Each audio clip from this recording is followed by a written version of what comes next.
आज हम एक सिंगल फ्रॉड की बात नहीं कर रहे हैं, आज हम बात कर रहे हैं पूरे फ्रॉड इकोसिस्टम की। आपको एक लिंक भेजते हैं, वेबसाइट का लिंक है सुप्रीम कोर्ट ऑफ इंडिया। आप उसमें नाम ढूंढिए, आप नाम ढूंढते हैं, आपको अरेस्ट वारंट एफआईआर की कॉपी मिल जाती है। क्राइम होता है उसको क्रैक करने के लिए एक एक्सपर्ट और एक पुलिस, पुलिस का पावर और एक्सपर्ट का नॉलेज, ये दोनों मिलके ही काम कर सकते हैं। बॉलीवुड का कोई अभी हीरो आ जाएगा तो भीड़ लग जाएगी और अमित दुबे और त्रिवेणी सिंह बैठेंगे बोलने के लिए तो कोई सुनेगा ही नहीं।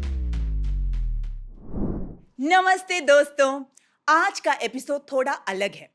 आज हम एक सिंगल फ्रॉड की बात नहीं कर रहे हैं, आज हम बात कर रहे हैं पूरे फ्रॉड इकोसिस्टम की। कोविड के बाद का इंडिया, डिजिटल पेमेंट्स का एक्सप्लोजन और फ्रॉडस्टर्स जो हर सिस्टम से एक स्टेप आगे रहना चाहते हैं। और आज मेरे साथ हैं दो लोग जो सिर्फ फ्रॉड्स पे बात नहीं करते, फ्रॉडस्टर्स को पकड़ते भी हैं। Please welcome cyber expert, author और story teller mister Amit Dubey. Welcome back Dubey ji. You will join my vigil army again? Of course. Mr. Amit, this will add to your fashion statement. Thank you so much vigil aunty, thank you. It is still suiting you, Mr. हाँ? Amit, still suiting you very well. Thank you so much.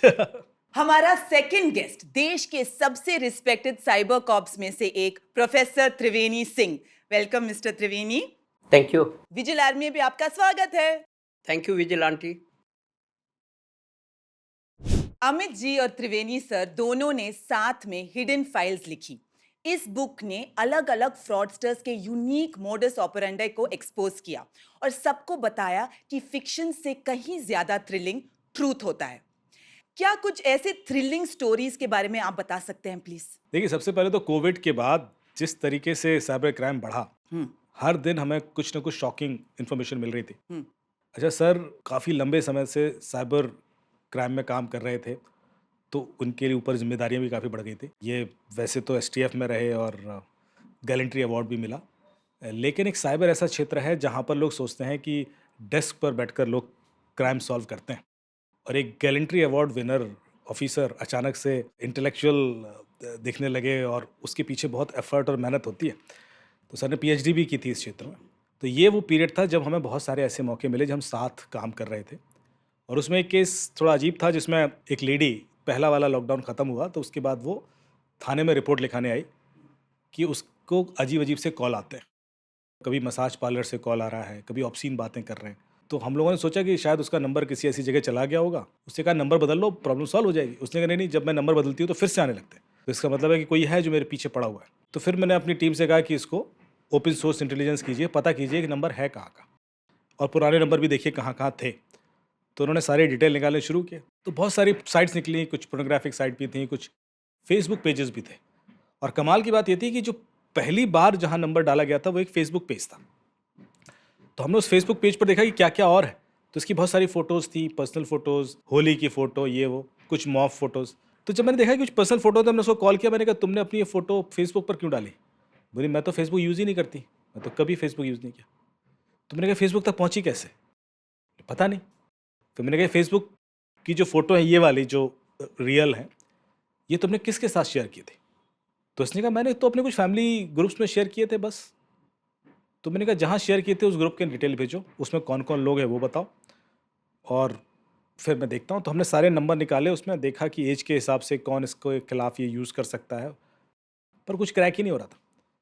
फिर हमने देखा कि जो Facebook page है, जब उसके forget password करोगे तो जहाँ ओटीपी जाता है उस मोबाइल नंबर की लास्ट की 2 डिजिट दिख जाते हैं।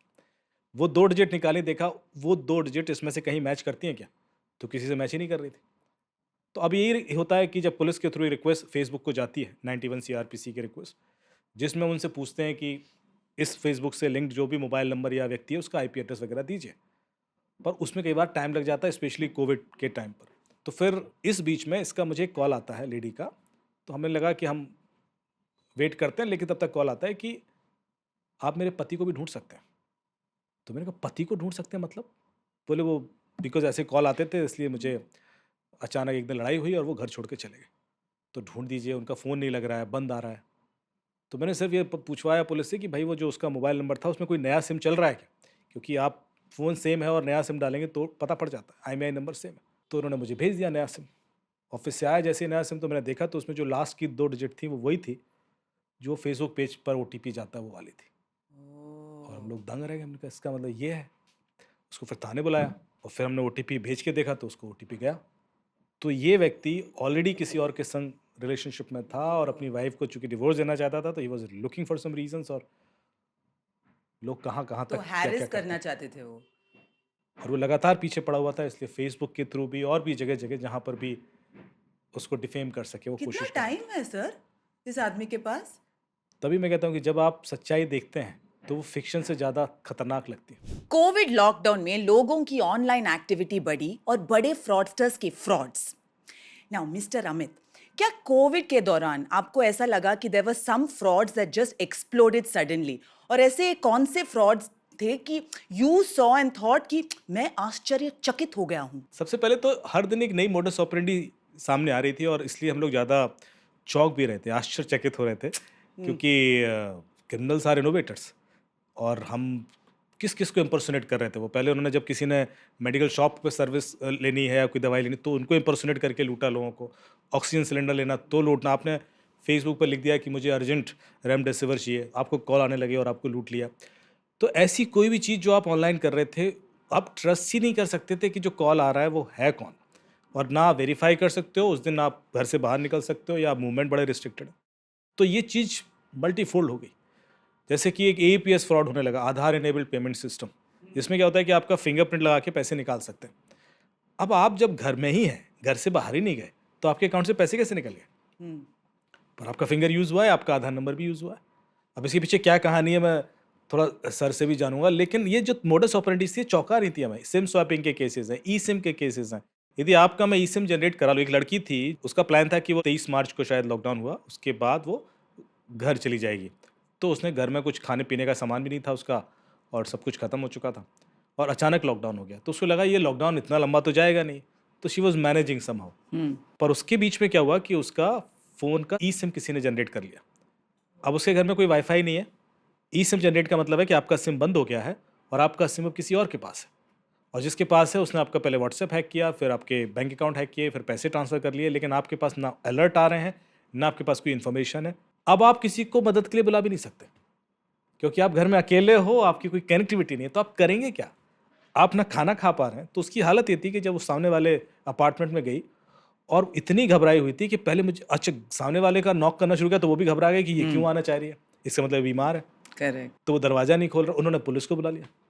पुलिस पहुंची कि भाई ऐसा क्या किया उसे, तो बोले लॉकडाउन है। ये सिर्फ भूखी थी, और जब रूट कॉज निकला तो उसका ई सिम जनरेट होगा। कह रहा मैं कुछ नहीं कर पा रही हूँ, मुझे लगा आज सिम एक्टिव हो जाएगा, कल हो जाएगा, जब हुई नहीं तो अब मैं क्या करूँ। आप सोचिए कि सिर्फ डिसकनेक्शन आपको किस सिचुएशन में ले जा सकता है, और फिर रेस्क्यू कराया गया। बट आधार इनेबल्ड कैसे होता है और ये सारे रिस्क क्या हैं, सर ने कानपुर में एक रेड डाली थी मेरे ख्याल से, उसमें काफ़ी शॉकिंग फैक्ट्स मिले थे। I think people should know about it. देखिए, लोगों में एक कन्फ्यूजन है इस बात का कि हमारा बायोमेट्रिक जो है क्लोन नहीं हो सकता। मतलब हमारे अंगूठे का क्लोनिंग नहीं बनाई, जैसे कि दूसरा अंगूठा नहीं बनाया।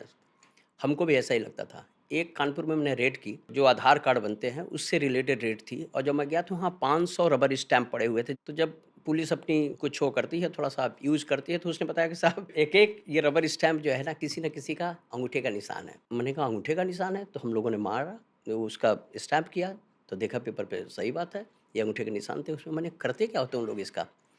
तो कहा साहब अगर किसी का आधार कार्ड मिल गया और उसका ये थंब इम्प्रेशन हम लोग बना लेते हैं, और बना करके आधार कार्ड नंबर और थंब इम्प्रेशन से हम रोज़ 10,000 रुपया उसके अकाउंट से निकाल सकते हैं। ये आज की डेट में भी है। तो मैंने कहा ये तुम कहाँ से सीखे? तो उसने कहा साहब यूट्यूब पे जाइए, ढेर सारे ट्यूटोरियल पड़े हुए हैं, और उसमें लिखिए how to create a clone thumb impression, तो आपको पूरा ट्यूटोरियल आ जाएगा। आपको कुछ टेम्परेचर मॉड्यूलेटर वगैरह और कुछ केमिकल जिलेटिन वगैरह मंगाना पड़ेगा, और आप थोड़ा सा प्रैक्टिस कर लेंगे तो आप भी अंगूठे का क्लोन बनाना शुरू कर देंगे। मैंने कहा ये फिंगरप्रिंट कहाँ से मिलता है तुमको? कहा साहब ये गवर्नमेंट की वेबसाइट है, जितने लोगों की रजिस्ट्री हुई है उस रजिस्ट्री में जो थंब इम्प्रेशन लगा हुआ है उसको हम लोग उठा लेते हैं। उसके भी टूल्स आते हैं कि कैसे उठेगा, और उसको ये जो हमारे पास इक्विपमेंट्स है इससे हम लोग उसका थंब इम्प्रेशन बना लेते हैं। और कहा कि ढेर सारे आप जहाँ भी जाते हैं तो आप देखिए लगे रहते हैं, ऑफिसेज में लगे रहते हैं, आप थंब लगाइए आपको एंट्री मिल जाएगी। कहा वहाँ से भी ये हम लोग ले लेते हैं, और वहाँ से लेने के बाद आप जब भी कहीं जाती हैं तो आधार कार्ड दिखाइए, आधार कार्ड दिखाइए, तो आधार नंबर प्लस आपका थंब इम्प्रेशन। रोज़ 10,000 रुपया अगर रात के 2 बजे कोई निकालेगा या रोज़ 1 बजे निकालेगा, तो निश्चित रूप से जो SMS अलर्ट आएगा आप पढ़ेंगे नहीं, दूसरे दिन कोई ध्यान देता नहीं। सर हज़ारों लोग आए होंगे हम लोगों के पास कि साहब मेरे अकाउंट से 10-10 हज़ार रुपये कैसे निकल रहा है, हम तो ATM कभी हम यूज़ ही नहीं किए। तो बाद में जब हम लोगों ने इन्वेस्टिगेट किया इस चीज़ को और टेक्निकली ये कहते को पता चला कि अच्छा ये थंब इम्प्रेशन बना ले रहे हैं सब, आधार कार्ड कहीं से मैनेज कर ले रहे हैं, आधार नंबर थंब इम्प्रेशन डाल के रात में 10,000 रुपया निकालते हैं। कई लोगों के 3-3 लाख रुपये, 3 लाख रुपये 30 दिन अगर लगातार निकालेंगे तो 3 लाख रुपये निकल जाएगा। तो ये क्राइम भी गाँव में बहुत हुआ। गाँव के लोगों की सुविधा के लिए आधार इनेबल पेमेंट सिस्टम बनाया गया था। ये वाला सिस्टम ऐसे लोगों के लिए बनाया गया था जो पढ़े लिखे नहीं हैं। वो अपना अंगूठा लगाएं, आधार नंबर दें, 10,000 रुपया लें। लेकिन क्रिमिनल्स इसको कैसे मिसयूज़ करके हज़ारों लोगों के अकाउंट से पूरा का पूरा अकाउंट साफ़ कर दिए सब। ये होता। देखिए मैं सबको बताना चाहता हूँ जो इस शो के दर्शक हैं कि पूरी दुनिया में, इंडिया में ही नहीं पूरी दुनिया में डिजिटल अरेस्ट जैसा कोई प्राविधान नहीं है। कोई भी आदमी आपको ऑन वीडियो अरेस्ट नहीं कर सकता। दुनिया की कोई एजेंसी, सिर्फ यहाँ के CBI, ED और पुलिस का मामला नहीं है। अमेरिका की FBI भी आपको ऑन कैमरा अरेस्ट करने का कोई प्राविधान है नहीं। इसलिए जब भी अगर इस तरह की बात हो कि आप डिजिटली अरेस्ट किए जाते हैं तो आप 100% जानिए कि ये फ्रॉडस्टर किए हैं, ये साइबर अपराधी कर रहे हैं और आप उनसे बात करना बंद कर दीजिए। आपका कुछ नहीं हो, ना CBI आ रही है, ना ED आ रही है, ना पुलिस आ रही है, डरने की ज़रूरत नहीं है। तो सर 2.5-3 साल पहले की बात है, मेरे एक सोसाइटी से एक व्यक्ति का फ़ोन आया कि मैं आपसे रात में 11 बजे मिल सकता हूँ। मैंने कहा आ जाइए। घर आया, वो काँपते हुए, उसके हाथ पाँव पूरे काँप रहे हैं, बैठ गया। मुझे एक चीज़ बताइए, यदि मेरा फ़ोन बंद है तो पुलिस तो नहीं पकड़ सकती मुझे? तो मैंने कहा क्यों? बोले पुलिस मेरे पीछे पड़ी है। तो मैंने कहा पुलिस पीछे क्यों पड़ी है? बोले सर मैंने कुछ नहीं किया, प्लीज़ मुझे बचा लो और मैं फंस गया हूँ। इतना घबरा रहा था। मैंने कहा पर कोई क्राइम, कोई FIR हुई है तुम्हारे खिलाफ? बोले हाँ FIR हुई। मैं दिखाओ FIR। तो FIR की कॉपी दिखाई उसने। मैंने कहा फिर? बोले अरेस्ट वारंट भी निकला हुआ है। अरेस्ट वारंट दिखाया उसने।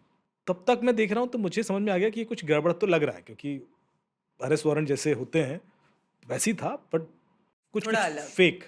तो मैंने कहा पर ये तुम्हें किसने दिया? बोला मैंने खुद डाउनलोड किया। मैंने कहाँ से डाउनलोड किया? बोला सुप्रीम कोर्ट की वेबसाइट से। मैंने कहा सुप्रीम कोर्ट इंडिया की वेबसाइट? हाँ। उसने मुझे सुप्रीम कोर्ट ऑफ इंडिया की वेबसाइट का लिंक भेजा। जैसे ही मैंने वो लिंक देखा मैंने कहा तो फ्रॉड है, ये तो क्लोन वेबसाइट। और उसके बाद एकदम से जैसे कि वो शटर कर जाता है। क्या? तो मैं तो सर 4 दिन से परेशान हो रहा हूँ और भागा फिर रहा हूँ, घर नहीं गया, मैं तो सिर्फ मिलने आया था आपसे, ऐसी वाली हालत चल रही है। And then he started this कि मैं ऑफिस में था, मुझे कॉल आया कि तुम्हारा नंबर इलीगल चीज़ों में यूज़ हो रहा है। जैसा कि अभी वो किसी डॉक्टर दंपत्ति के भी निकले पैसे, बिल्कुल वो वाली मॉडस ऑपरेंडी। तो या तो क्रिमिनल कहते हैं कि आपका कोई कुरियर वापस आ गया है, या कहते हैं कि आपका ट्राई से बोल रहे हैं, आपका सिम मिसयूज़ हो रहा है और इलीगल मैसेजेस भेजे गए हैं, ऑब्सीन मैसेजेस, तो आपके खिलाफ अरेस्ट वारंट निकला हुआ है। और वो आपको एक लिंक भेजते हैं कि ये देखिए वेबसाइट का लिंक है सुप्रीम कोर्ट ऑफ इंडिया का। आप उसको क्लिक करते हैं तो प्रॉपर वेबसाइट ही क्लोन होकर दिखती है। आप उसमें नाम ढूंढिए अपना, आप नाम ढूंढते हैं, आपको अरेस्ट वारंट FIR की कॉपी मिल जाती है, आप डाउनलोड करते हैं और आपको लगता नहीं कि फेक हो सकता। अब देख रहे किस तरह से पहुंचाया गया वहाँ तक। और उसके बाद कि अब तो आपके पास 2 ही ऑप्शन है, या तो आप फिजिकली अरेस्ट हो जाएं या डिजिटली अरेस्ट हो जाएं। अब लोगों को पता ही नहीं है, जैसा सर ने कहा कि डिजिटल अरेस्ट नाम की कोई चीज़ होती ही नहीं है। पर यदि आप उसको 2 ऑप्शन देंगे तो आप क्या सिलेक्ट करेंगे? डिजिटल अरेस्ट कर लो। करेक्ट। फिर वो कहते हैं आप स्काइप एप्लीकेशन इंस्टॉल कर लीजिए, क्योंकि वो लंबे समय तक वीडियो कॉल रख पाते हैं उसमें। उसके बाद क्राइम ब्रांच से फ़ोन आएगा, थानेदार दिखेगा, ड्रेस में है, और वो ग्रिल करना शुरू करेगा, फिर आपके अकाउंट से पैसे ट्रांसफ़र करा लेगा। इवेंचुअली वो इस हद तक पहुंचा देगा कि आप ये किसी को बताएंगे नहीं, किसी से शेयर करेंगे तो NSA लग जाएगा, 20 साल की जेल हो जाएगी, ये हो जाएगा। और आप किसी को नहीं बताते, पेरेंट्स को नहीं, बच्चों को नहीं, वाइफ को नहीं, दोस्तों, किसी को नहीं। घर में बंद रहते हैं, पैसे ट्रांसफ़र करते रहते हैं। सारे पैसे ट्रांसफ़र हो जाते हैं तो फिर आप लोन लेके पैसा देते हैं, फिर आप बैंक से पैसा उठा लेते हैं। लोग 22 करोड़ 25 करोड़ देते गए, किसी ने तो ज़मीन जायदाद तक बेच के दिए। आपने सोल्यूशन देखिए सिर्फ इतना सा था कि आप एक बार किसी दूसरे से बात कर लेते तो प्रॉब्लम सॉल्व हो जाती। क्योंकि आप उसमें इतना इन्वॉल्व हो चुके होते हो कि आप डिनाइल मोड में होते हो। आप ये मान ही नहीं पाते कि मैं इतना बड़ा बेवकूफ़ हूँ। करेक्ट। कि मैं 5 दिन से डिजिटली अरेस्टेड हूँ, तो 6वें दिन भी रहूँगा। ये इस तरह की सिचुएशन होती है। एंड देन 8वें दिन भी रहूँगा। But the moment you come out, आपको उस चीज़ को रियलाइज़ करने में भी हफ्तों लग जाते हैं कि यार मैंने क्या कर दिया था। Correct. And people go to depression after this. कई बार क्या होता है, केस इन्वेस्टिगेशन किसी और चीज़ का हो रहा था, हाँ, और मिलता कुछ और मिलता कुछ और है। एक ऐसी रेड डली अभी, तो वहाँ पे चाइनीज़ ऑफिशियल मिले, क्राइम था किसी लड़की को छेड़ने का। हाँ। और ये ट्रेस करते वहाँ पहुँचे तो वहाँ पर नोट गिनने की मशीनें मिली। तो पुलिस ने कहा यार नोट गिनने की मशीनें क्यों हैं यहाँ पर इतना, क्योंकि ये तो ब्यूटी पार्लर टाइप का मामला है, यहाँ नोट गिनने की मशीन क्यों? अब वो मनी फिर लॉन्ड्रिंग का देखा निकल गया। तो वहाँ मनी लॉन्ड्रिंग होती थी, वो तो दिखाने के लिए शॉप बना रखी थी, फिर उसमें चाइनीज ऑफिशियल खुलना शुरू हो गया, फिर तो वो खुलता गया, फिर तो ये हुआ कि सीधा सीबीआई को गया केस। अच्छा सुनिए, एक बड़ा इंटरेस्टिंग केस इसी पे आ रहा हमको। नोएडा में मैं एक बार रेड कर रहा था। रेड था ये इंश्योरेंस कंपनियों के फ्रॉड के। तो रात में मैं रेड कर रहा था 10 बजे पता चला तो 12 बज गया, रेड में टाइम लग गया, 1 बज गया। तो बगल वाली बिल्डिंग में मैंने कहा इसमें क्या हो रहा है, थोड़ा पानी वानी यहाँ पीते भी हैं। झाँक लेते हैं। तो वहाँ झाँक लेते तो वहाँ बच्चे कुछ अपना काम कर रहे थे। मैंने कहा रात में ये क्या तुम लोग काम कर रहे हो? कहाँ से? यूएस से हम लोग काम कर रहे हैं सर। मैंने कहा क्या करते हो? जब हमने ग्रिल करना शुरू किया तो पता चला कि टेक सपोर्ट फ्रॉड हो रहा है। ये जो आप देखते होंगे कंप्यूटर पे आता है, IRS fraud आप हाँ टेक सपोर्ट के आपका कंप्यूटर इन्फेक्टेड है, अगर आप इसको वो चाहते हैं तो आप इस पे कॉल करिए। तब पता चला कि एक कि इन्हें पॉपअप भी arrest कॉल करना है, तब पता पड़ा कि अरेस्ट इन्हें करना arrest करना है। है। पॉपअप कॉल होता है, पॉपअप कॉल खरीदा जाता है। पॉपअप कॉल क्या होता है, उससे जो मालवेयर इन्फेक्टेड कंप्यूटर है उसके कॉलर कॉल करते हैं, उनके उस वायरस को, छोटा मोटा प्रोग्राम होता है उसको कंप्यूटर से हटा दीजिए, $70 ले लीजिए, $100 ले लीजिए। मतलब बहुत बड़ा स्कैम चल रहा था। और किसको टारगेट कर रहे थे? कैनेडियन को और यूएस को। बाद में जब हमने यूएस में बात किया तो पता चला कि इससे तो हजारों लोग यहाँ पीड़ित हैं। वो इसलिए टैरिफ्स है सर। हाँ इसकी वजह तो से।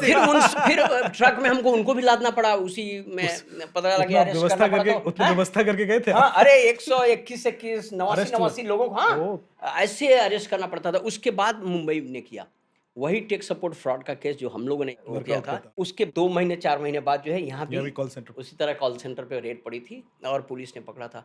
तो कभी जाता है आदमी किसी और चीज के लिए और पकड़ा कुछ और जाता है। जब एक आम आदमी फ्रॉड का शिकार होता है तो वो सबसे पहले फोन पुलिस को ही लगाता है। So professor Triveni ji, what are the police का नेक्स्ट स्टेप्स? जब कंप्लेंट आता है तो पुलिस क्या करते हैं एग्जैक्टली? पब्लिक के बीच में ढेर सारा कन्फ्यूजन है, मैं उसको क्लियर कर देना चाहता हूँ।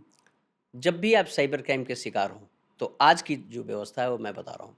जब भी साइबर क्राइम के शिकार हों और अगर आपका पैसा गया हो, आप धोखाधड़ी के शिकार हो गए जिसमें आपका पैसा गया है, तो 1930 ये नोट कर लीजिए, 1930 कॉल करनी है। पूरा डिटेल वहाँ नोट कराना है।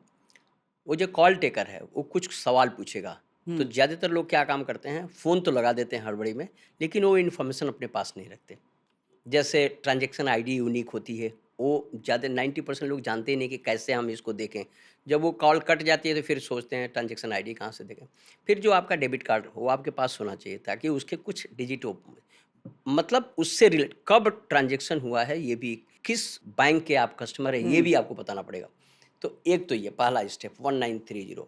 दूसरा स्टेप ये है कि cybercrime.gov.in पे जा कर के कंप्लेंट तुरंत रजिस्टर करा लीजिए। अभी आपका 50% काम हुआ है। ये पहला स्टेप 1930। दूसरा स्टेप cybercrime.gov.in।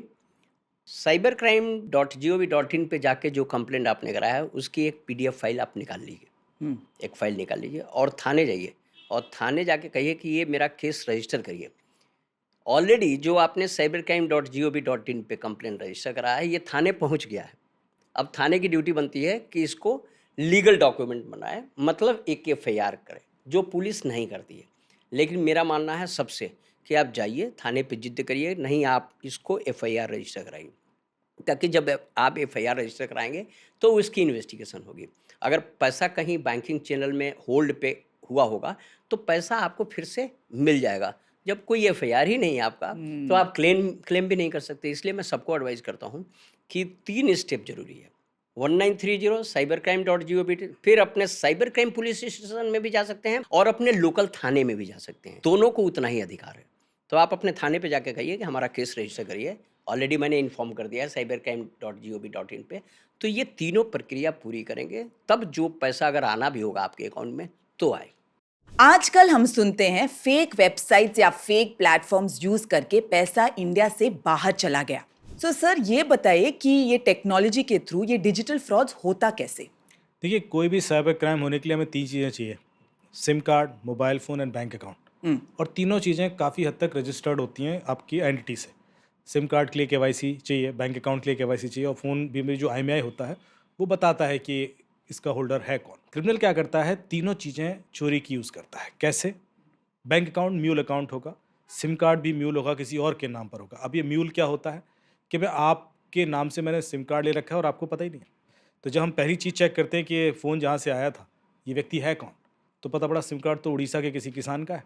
बैंक अकाउंट किसका है जहाँ पैसा गया, तो पता पड़ा वेस्ट बंगाल में किसी सब्जी वाले का है। फ़ोन किसका है, पता पड़ा ये चोरी का फ़ोन है, इससे पहले कोई और ही ऑनर था। तो कोई भी चीज़ उस व्यक्ति की आइडेंटिटी से मैच ही नहीं करती। अब विक्टिम मेरे से कहता है सर वो बात कर रहा है, अभी उसको पकड़ लीजिए जाके, अभी तो वो है, वो तो व्हाट्सएप पे जवाब दे रहा है। तो हम लोगों को लगता है अब कहाँ जाके पकड़ना है, लोकेशन पता है, मेवात के बाहर, मान लीजिए अलवर के बाहर, भरतपुर के बाहर, यहाँ पर खेत में बैठ के वो कॉल कर रहा है या जहाँ पे भी, वो वहाँ बैठा थोड़े ना रहेगा। तो हमारे पास उसकी लोकेशन के अलावा तो और कुछ होता नहीं, और लोकेशन भी वो बदलता रहता है। वो वहाँ बैठा, वो हर दिन अलग स्टेट में जाके क्राइम कर रहा है, एक ही सिम से वो आसपास के 4 स्टेट में जाके क्राइम करता है, उसके बाद सिम फेंक देता है। तो हमारे लिए उस व्यक्ति को पहले तो आइडेंटिफाई करना और फिर प्रोसिक्यूट करना बहुत चैलेंजिंग होता है। ये सबसे पहला चैलेंज पुलिस के लिए है। दूसरा है कि पैसा बड़ी जल्दी बाहर निकल जाता है।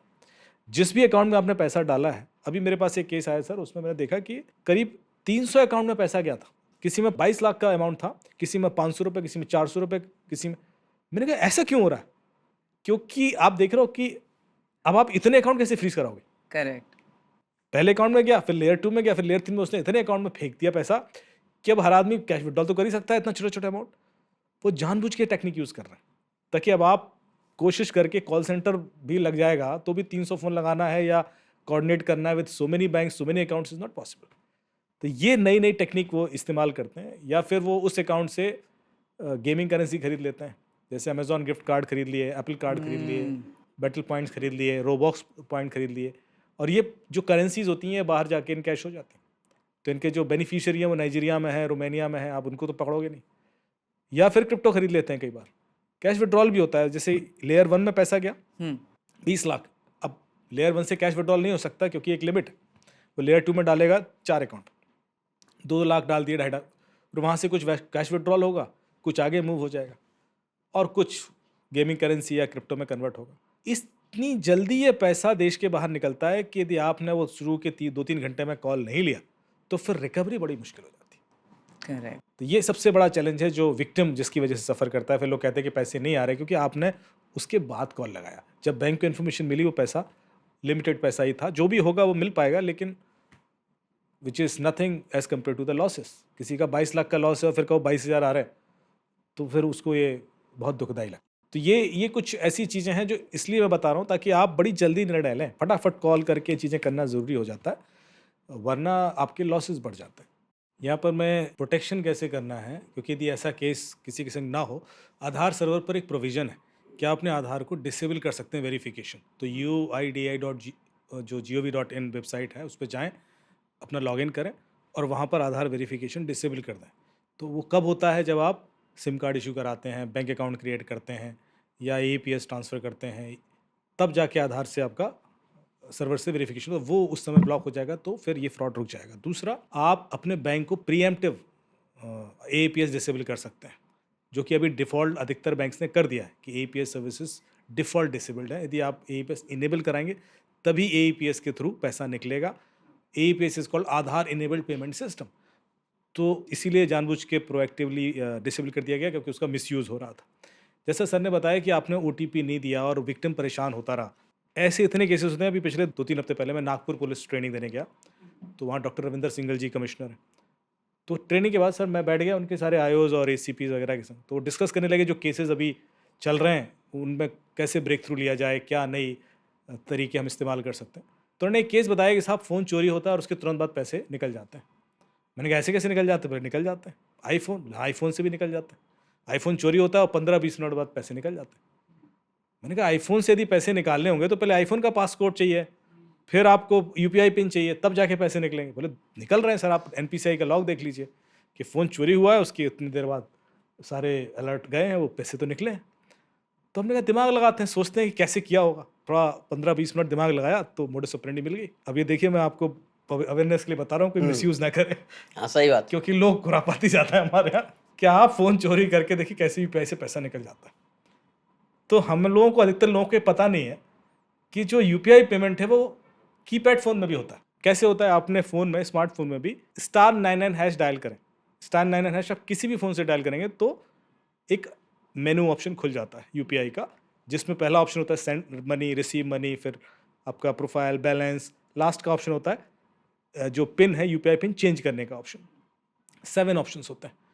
तो आपका आईफोन चोरी हुआ, उसने सिम निकाला, दूसरे फ़ोन में डाला, *99# डायल किया, मोबाइल नंबर डालेगा कि जिसको पैसा डालना है, पेमेंट डालेगा और पिन डाल के पैसा ट्रांसफ़र कर देगा। लेकिन अभी भी उसको पिन चाहिए, यूपीआई पिन तो चाहिए, उसको पासकोड नहीं चाहिए पर यूपीआई पिन चाहिए। यूपीआई पिन कैसे लेता है वो? जब आपने *99# डायल किया था तो जो लास्ट ऑप्शन था वो यूपीआई पिन रीसेट का था।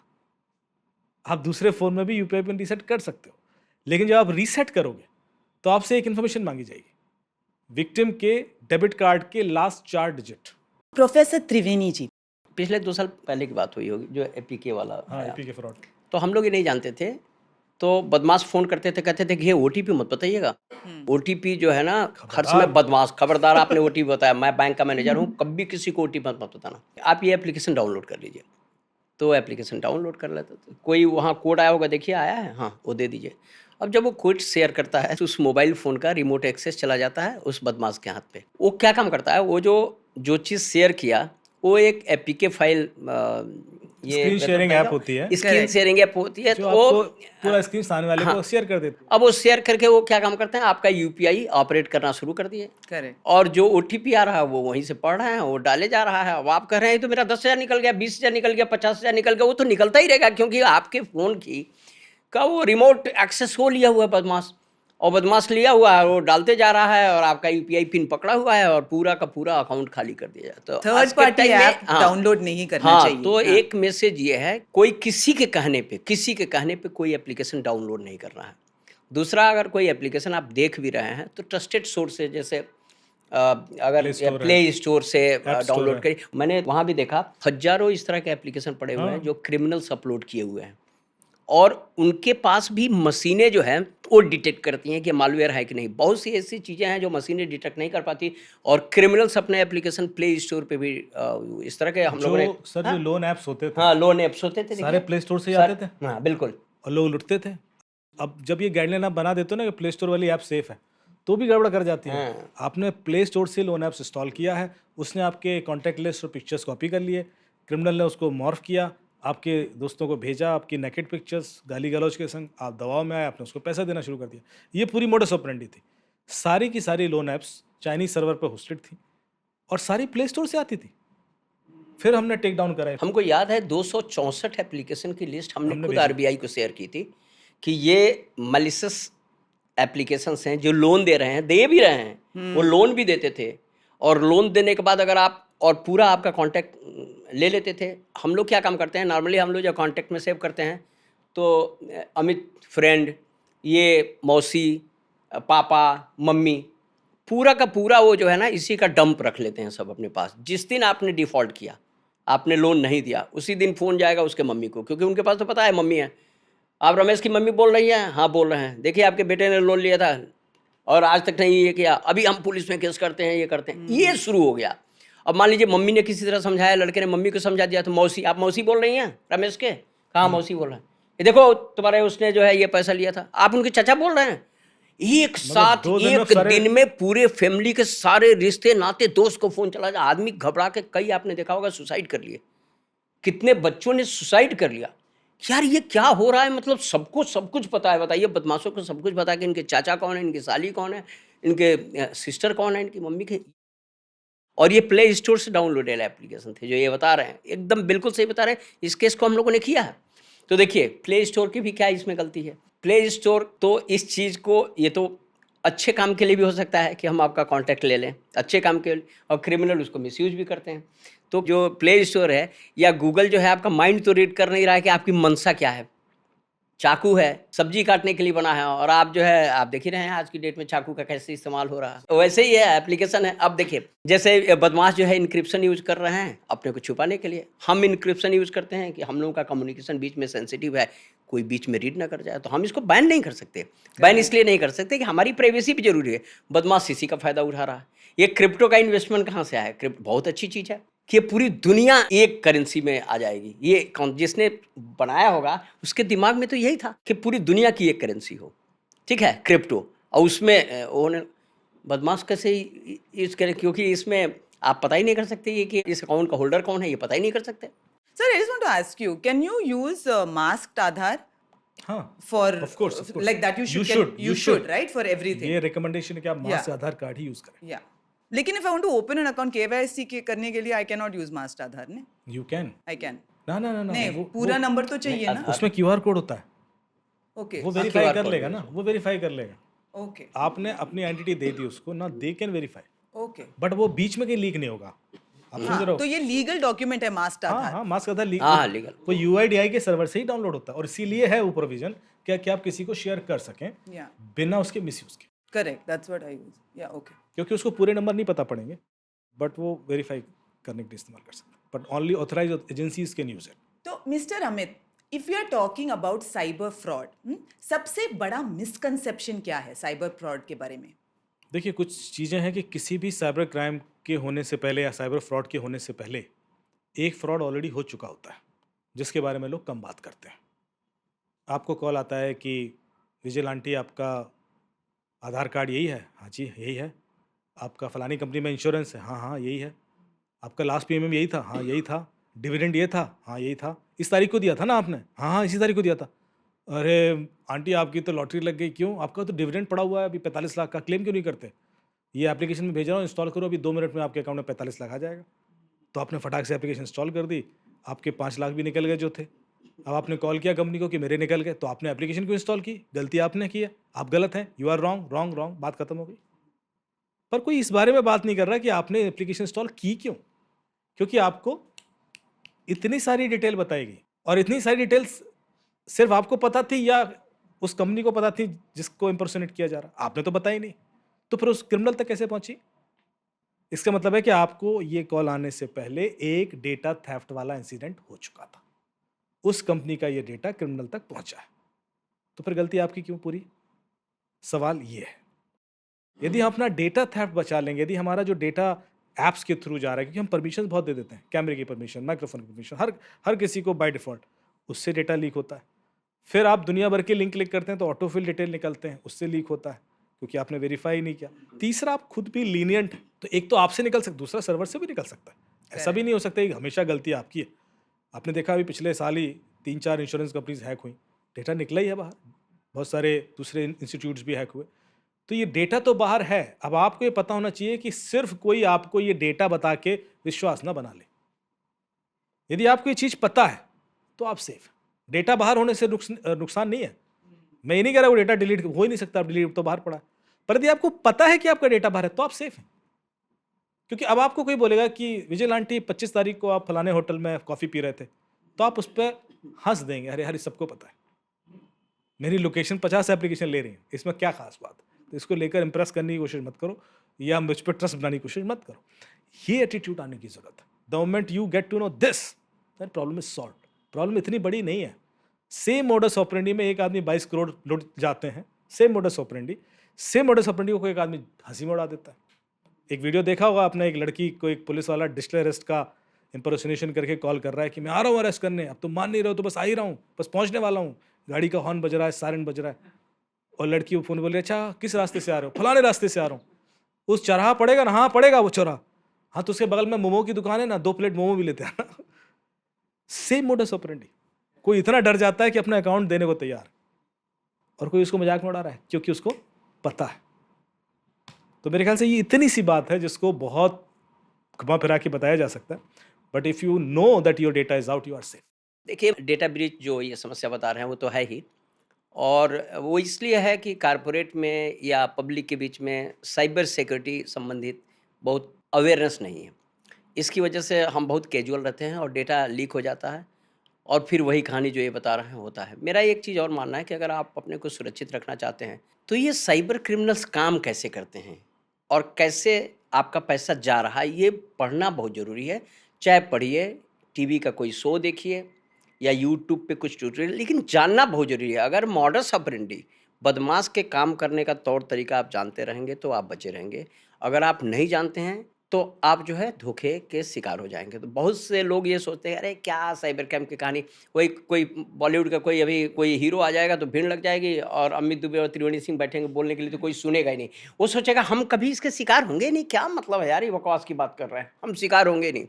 वही लोग शिकार होते हैं जो ये सोचते हैं कि हम कभी शिकार होंगे ही नहीं.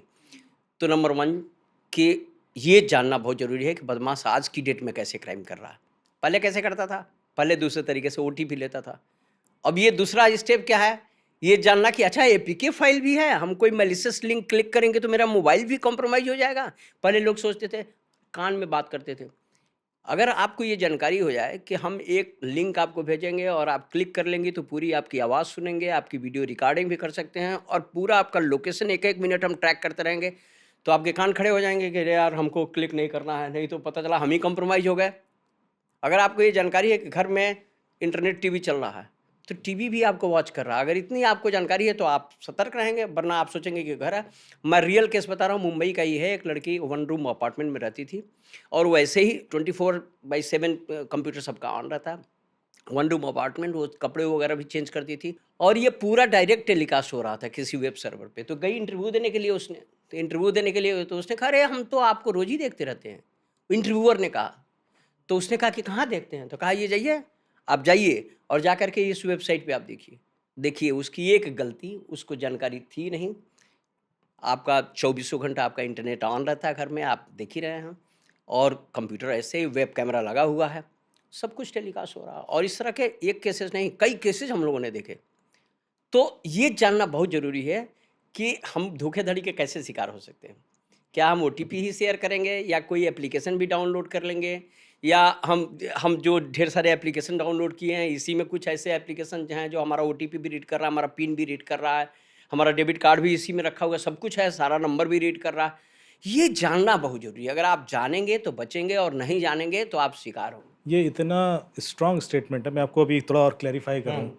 जैसे कि आपने बोला था ना, कौन से मिथ में ब्रेक करना चाहता हूँ। हर जगह लिखा होता है don't share OTPs, don't share OTP, यहाँ डोंट, मतलब हम पब्लिक को इतना बेवकूफ़ समझते हैं कि ओटीपी बांटते फिर रही है। ऐसा नहीं होता। आपके सिर्फ ये लिख देने से कि डोंट शेयर ओटीपी, ओटीपी जाना नहीं रुकेगा जब तक आदमी को ये नहीं पता कि ओटीपी जाता कैसे। ओटीपी कभी कोई देता नहीं, ओटीपी हमेशा लिया जाता है और वो लेने की एक तरीका है, एक ट्रिक है, एक मोडस ऑपरेंडी है। तो सर कह रहे जब तक आपको ये नहीं पता नहीं होता कैसे, आप कितना भी पढ़े हो, डोंट शेयर ओटीपी, आपसे गलती हो जाएगी। करेक्ट। जैसे कॉल मर्जिंग टेक्निक है या कॉल फॉरवर्डिंग टेक्निक है या ई सिम टेक्निक है या स्क्रीन शेयरिंग टेक्निक है या जो भी टेक्निक्स हैं, आपको टेक्निक भी तो पता हो। मैं आपसे अचानक कहता हूँ मैडम वो कॉल आ रहा होगा, जरा मर्ज कर दीजिए, आपको थोड़ा पता कि ओटीपी चुराने के लिए हो रहा है, या वो आपका केवाईसी होना, जरा एक कोड डायल कर दीजिए, आपको थोड़ा पता है OTP. Unless until you know in detail, सिर्फ ये पोस्टर पर लिख देने से सेफ्टी नहीं होगी। सिमिलरली एक और कैंपेन चलती है कि पासवर्ड अपना बहुत कॉम्प्लेक्स कर लीजिए, 5 मिनट बताएंगे कि ये भी हो वो भी हो और ये ऐसा हो, फिर आप सोचते हो कि हर 2 महीने में तो बदलना है, फिर ये भी करना है, याद भी रखना है। अब फिर मैं आपको उल्टा घुमा के दिखाता हूँ कि भाई कभी किसी क्रिमिनल ने किसी विक्टिम का पासवर्ड तो मांगा नहीं। ओटीपी तो चलो घुमा फिरा के निकाला होगा, पासवर्ड तो नहीं मांगता वो। बिना पासवर्ड ओटीपी दोनों यूज किए पैसा नहीं निकल सकता। उसके पास पासवर्ड कैसे होता है आपका? और यदि उसके पास पासवर्ड होता है तो फिर चाहे वो 1 2 3 4 5 6 हो या anu@456 हो, उससे क्या फर्क पड़ता है, वो तो है उसके पास। तो आपको हमेशा 2 फैक्टर रखना पड़ेगा पहले तो, ये चीज ये इस्टेब्लिश करने के लिए कि आपके पासवर्ड जगह जगह से लीक होकर क्रिमिनल तक पहुंच जाते हैं। तो ये सिर्फ मान के चलना कि मेरा बहुत कॉम्प्लेक्स है इसलिए मैं सेफ हूं, गलतफहमी होगी। क्योंकि यदि लीक होके जाना है तो कॉम्प्लेक्सिटी से क्या हो जाएगा? गैस तो कर नहीं रहा आपका पासवर्ड, आपको लगता है कि मैं कॉम्प्लेक्स कर दूंगा वो गैस नहीं कर पाएगा। कोई क्रिमिनल गैस नहीं करता, किसी का फुर्सत थोड़े ना आपका पासवर्ड गैस करेगा, उसके पास एज इट इज आएगा। तो अच्छा है कि आप 2 फैक्टर 3 फैक्टर जब तक नहीं है तब तक सिर्फ पासवर्ड पे रिलाय ना करें। वो अधिकतर जितने सोशल मीडिया हैक हुए हैं 2 फैक्टर ही नहीं थे। हाँ, हम लोग के साथ अमित भी जानते हैं, कामन है, वो बच्चा ही है। तो एक बार आया, उसने कहा साहब ये बताइए कौन सी वेबसाइट हैक करनी है। तो नाम नहीं लेंगे, हम लोग 3-4 वेबसाइट बताए और कहा साहब हम पिक्चर फ्री में देखते हैं, बोल्गो गाड़ी में फ्री में चलते हैं, हवाई जहाज में फ्री में चलते हैं, पिज़्ज़ा 5 स्टार होटल पिज़्ज़ा में फ्री खाते पिज्जा हैं। फ्री में मंगवाते हैं। मैंने पूछा भैया तुम लोग आए थे, मैं वहाँ मर्डर हो गया था, मैं गया था 3-4 घंटे, तुम लोग कहाँ रहे? तो उसने कहा कि साहब वो हम लोग पिक्चर देखने चले गए। मैंने कहा पैसा कहाँ से? कहा साहब वो हैक कर लिए। तो बुक माई शो उस समय हैक करके और टिकट करके और चले गए। मैंने कहा तुम लोग लखनऊ से आए कैसे? मैं नोएडा में पोस्टेड था। तो कहा साहब वो बोल्गो हैक कर लिए, अब बोल्गो से चले आए। तो मैंने कहा तो उसने करके दिखा दिया। और मैं आपको बता रहा हूँ 3 बड़ी कंपनियां, और आज की डेट में मैं नाम नहीं ले सकता, 3 बड़ी कंपनियों को सामने उनके सारे टॉप बॉसेस को मैंने बुलवाया, सीईओ को, सीटीओ को, उनके जनरल मैनेजर को, तीनों को खड़ा कराया और उस लड़के को सामने रखा और तीनों को हैक करके किसी को फ्री में इंश्योरेंस का जो भी उन कंपनी के प्रोडक्ट है, बॉन्ड बना के किसी को मोबाइल फ़ोन दे रहा है, किसी को कुछ दे रहा है, किसी को रिचार्ज करा दे रहा है। ये है आज की डेट में हैकिंग की दुनिया। और सबसे ताज्जुब तब हुआ जब उसने कहा कि साहब आप देखिए, आप अपना पासवर्ड जानना चाहते हैं? हमने कहा हाँ जानना चाहते हैं। कहा अपना मेल आईडी बताइए, मैं पासवर्ड आपको बता रहा हूँ। और मैं दावे के साथ कह रहा हूँ, यहाँ जितने लोग हैं सबके पासवर्ड पड़े हुए हैं डार्क वेब पे। ये बेहतर जानते हैं इस चीज़ को। और सुनिए, जो आपने पासवर्ड चेंज किया है, वो अगर आपने कई जगह नहीं, कहीं वो नहीं किया है, उसको डाला नहीं है, तब तो आप सेफ़ हैं। अगर कहीं 2-3 जगह आपने डाल दिया तो 100% जानिए कि वो आपका पासवर्ड डार्क वेब पे बिक रहा है। आपके क्रेडिट कार्ड के डिटेल, डेबिट कार्ड के डिटेल डार्क वेब पे पड़ा हुआ है। कोई भी आदमी चाहे कितना भी पैसा क्रेडिट कार्ड से निकाल सकता है। इंडिया में करेंगे तो हमको ओटीपी चाहिए। अगर आपका क्रेडिट कार्ड हमको मिल गया तो क्रेडिट कार्ड का केवल ऊपर का डिटेल डाल करके फॉरेन की कंपनियों में दुनिया भर का परचेज करूंगा, कोई ओटीपी नहीं चाहिए आज की डेट में भी। तो आप अपना क्रेडिट कार्ड बचा के रखिए। आपका इंटरनेशनल डेबिट कार्ड है, कोई ज़रूरत नहीं है ओटीपी। अगर इंटरनेशनल करेंगे तो नहीं ज़रूरत है। ये है आज की डेट में, ये जानना बहुत ज़रूरी है। ये भी जानना ज़रूरी है कि भाई हम अगर QR कोड स्कैन करते हैं तो सिर्फ पैसा देने के लिए होता है। अगर मैं ये जितने लोग बैठे हुए हैं, मैं इनसे एक सवाल पूछूँ, क्या आप कॉन्फिडेंट हैं कि QR कोड की स्कैनिंग मतलब पैसा देना होता है, लेना नहीं होता है? 90% लोग कहेंगे हम श्योर नहीं हैं। अगर आप 100% श्योर है कि स्कैन करने से सिर्फ पैसा जाता है, आता नहीं है, तो हज़ारों लोग बच जाते इससे। लाखों लोग इसलिए शिकार हो गए कि उनको जानकारी नहीं है कि QR कोड से हम पैसा ले नहीं सकते। हम जब भी स्कैन करेंगे तो पैसा देंगे। अगर इतना क्लियर है तो आप बच जाएंगे। इसीलिए मैं कहता हूँ कि टेक्नोलॉजी और अपराध करने के तरीका, ये दोनों पे नज़र रखना बहुत ज़रूरी है, और तभी आप अपने को बचा पाएंगे, वरना आप नहीं बचा पाएंगे। आज हमने देखा कैसे साइबर एक्सपर्ट्स और पुलिस फोर्स मिलकर अलग अलग फ्रॉड्स को सॉल्व करते हैं। ये था एक रिमाइंडर कि डिजिटल इंडिया के साथ डिजिटल सावधानी भी जरूरी है। अमित जी, त्रिवेणी सिंह जी दोनों सिर्फ केसेस सॉल्व नहीं करते, लोगों को समझने का नजरिया देते हैं। दोस्तों याद रखिए, फ्रॉड सिर्फ पैसा नहीं चुराता, भरोसा भी चुराता है। Remember these useful tips.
Thank you, Mr. Amit. Thank you, Triveni ji. Thank you for coming here and sharing all these scary stories with us. Yeah, thank you so much. Thank you so much, Vigilante, and hope these scary stories will help people to become more confident. अब दोबारा आइए sir, हाँ? दोबारा आएंगे? थोड़ा for तिबारा। hidden files reimagined. Thank you so much. Until next time, stay safe, stay smart, stay vigil. This is Vigilante signing off. It is not the end, ma. No, nahi. To be continued. Send one hi on 7290030000 to join the Vigil Army and keep everyone safe from the latest financial fraud. And remember, never share your OTP and banking details with anyone.